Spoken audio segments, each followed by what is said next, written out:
r/LetsNotMeet. I got a murderer fired from his job. November 2010. I was working a shit job at Jimmy John's as a delivery driver. Like, really shit job. Pulling down 7.25 plus tips, which were not that great. Usually I'd pull down $40-50 in cash tips in a night. There was this really ducked up dude named Dennis, who started 2 months after I did. I could not stand this dude. The way he looked at our female co-workers, and just his overall attitude, really freaked me out. He generally just pissed off everyone that worked there. I started dating one of our assembly line employees, and realized just how uncomfortable Dennis made everyone in the store. From the inappropriate comments, the straight up creepy way he looked at my co-workers. Just weird. He would only ever take deliveries, wouldn't do anything extra, and barely knew the menu. He lasted a while at the job, even though he was late all the time,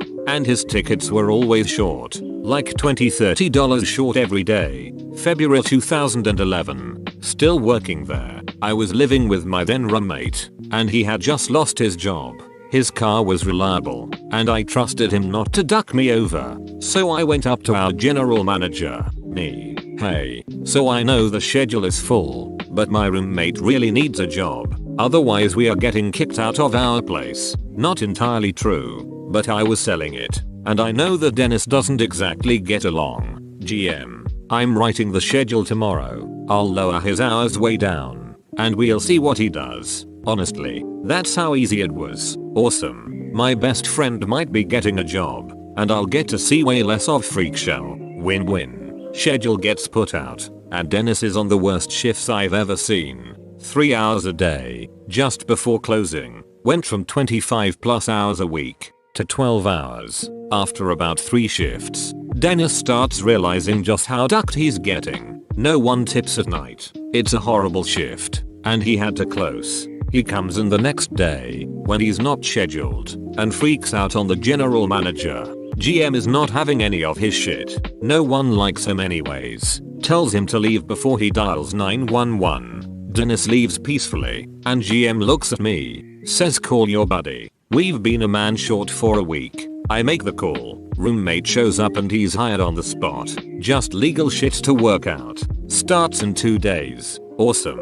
Things are great. We are both making cash tips, which helps us afford the lifestyle of two 22-year-olds. And we are making rent. Good enough. The 21st of April 2011. I show up to work, like normal. Roommate had found a different job, making more money, which was great because being roommates and co-workers, not exactly ideal. I walk into work, and my GM just stares at me, like, WTF. He calls a backroom meeting and explains that Dennis was just arrested for double homicide. Apparently after he left our Jimmy John's, he went to another store and had the same thing happen. His creepy attitude and poor work ethic meant he got screwed on shifts and hours. Turns out, he asked his father for $5 so he could get gas to go into work. His father said no, because he should be pulling down enough in tips to make it work. In Dennis's words, I decided to make this time the last time we would argue. Went to his room, pulled a .22 rifle, and shot his father in the back of the head 3 times. Freaked out and hid the body in the garage. When his mother got off of work 2 hours later, he shot her twice in the head as she walked in the house. 2 days later, a welfare check was done by the police, and he was arrested on the spot. Apparently he had ordered a one-way plane ticket back to his home country, but it had not arrived yet. Life sentence in prison. Eligible for parole in 55 years. I hope I never see him again. Here's the part I'm not exactly proud of. 3 months later, I hear about an estate sale. Same neighborhood. Sure enough, it's the house. They're selling everything off. I mean, could you resist? I had to go. Creepiest shit I've ever seen. Dude had 30 plus pairs of brand new shoes, but no gas to get to work. He used to shoot holes in the basement walls with the .22. The holes were still there. I got the duck out of there. It was just weird. Ducking weird. I still remember seeing his Jimmy John's hat hanging in his bedroom. The Tooth Man. When I was about 6 years old around 2004, my mom started taking my sister and I to Dr. Daniel's pediatric dental office. The dental center was located inside a giant yellow mansion that also doubled as Dr. Daniel's house. It was honestly gorgeous. When I first started going to the dentist, I was extremely shy and actually suffered from selective mutism and had a lot of autistic-like tendencies. Needless to say, I relied heavily on my mother's comfort and for someone to give me a voice because it was extremely anxiety-inducing for me to talk to strangers, especially men, for some reason. When my sister and I got called in from the waiting room, my mom followed us to the office until she was told by Dr. Daniels that parents were not allowed to be with their children as it taught kids independence, to which my mom complied to. Once in there, he immediately separated my sister and I, and in reaction to that I cried because I felt so scared. Dr. Daniels did not like crying, so he grabbed me and put his hands over my mouth and nose, shook me, and aggressively warned me that if I continued to cry and scare the other kids that he would make my situation a lot worse. Obviously this scared me even more, so I started to cry again. Dr. Daniels had enough and took me into his house part of the dentist office, where he screamed at me again, grabbed me by the neck and shoved me. His hygienist Judy came over and told me if I continued to cry she would spank me so hard I wouldn't know what had hit me. Afterwards he gave me a juice concoction and left me alone in his house for about 5 minutes until he took me back into the dental office and did work on my teeth. I guess I just instinctively knew that if I wanted to survive, I just had to act like I was not terrified and hold on the tears. All I wanted was my mommy. After the first appointment, my sister and I told my mom that we were scared of the dentist and that he was a mean man, but she just took it as me being an anxious child, so we continued to see him. Each visit was just as terrifying. Every time we pulled into the mansion, my heart just melted away inside my chest. I was so scared. It was no longer pretty to look at.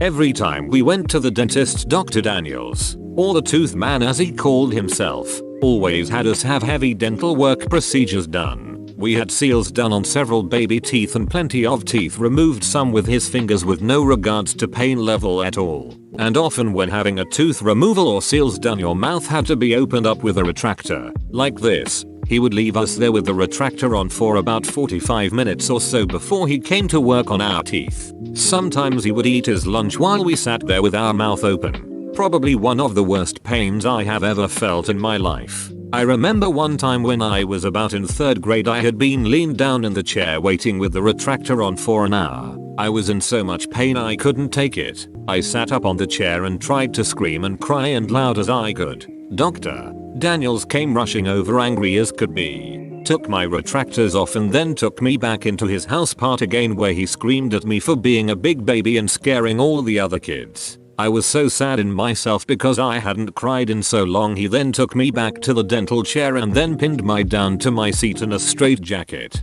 He put my retractors back on and said that I would have to wait longer because I caused such a scene. All I could do was shed silent tears and roll everywhere, and I couldn't even wipe it because he locked up my arms.